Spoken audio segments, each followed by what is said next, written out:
On December 14, 2025, a father and son duo carried out a terrorist mass shooting targeting a Hanukkah celebration, Hanukkah by the Sea, at Archer Park near Sydney's iconic Bondi beach.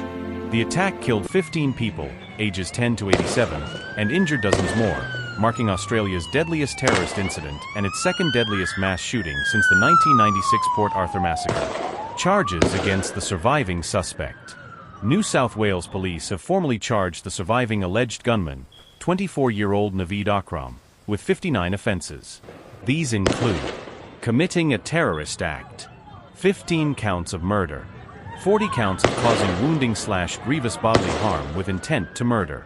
Additional charges related to discharging a firearm and displaying a prohibited terrorist organization symbol.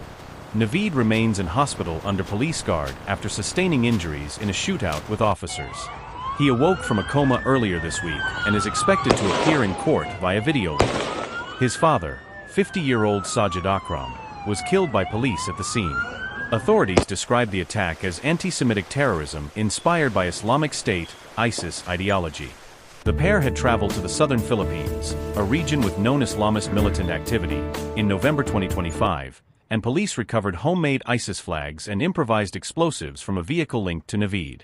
Funerals and mourning. Funerals for the victims began this week amid widespread grief. Notable services include Rabbi Eli Schlanger, a British-born assistant rabbi at Chabad Bondi Synagogue and father of 5, whose funeral drew large crowds. Services for other victims, including a 10-year-old girl named Matilda, Holocaust survivor Alexander Klaitman, 87, and hero bystanders who intervened. Memorials and vigils continue at Bondi Pavilion, with tributes of flowers, candles, and messages. Swimmers formed a human circle in the ocean as part of community mourning. The Australian government is providing financial support for funerals and visas for overseas relatives. Several victims acted heroically. A Russian Jewish couple, Boris and Sofia Gurman, tried to disarm a gunman and were killed. Syrian-Australian Ahmed Al-Ahmed wrestled a shotgun from one attacker, surviving multiple gunshot wounds. Others, like Reuven Morrison, intervened and lost their lives. Broader response. New South Wales plans emergency gun law reforms, as Sajid legally owned the 6 firearms used.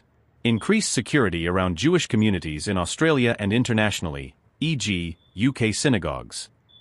Political leaders, including Australian PM Anthony Albanese and US President Donald Trump, condemned the attack as anti-Semitic terrorism. This incident has intensified discussions on rising anti-Semitism, gun control, and countering extremism in Australia. Investigations continue into how the legally obtained weapons were used and any missed warning signs.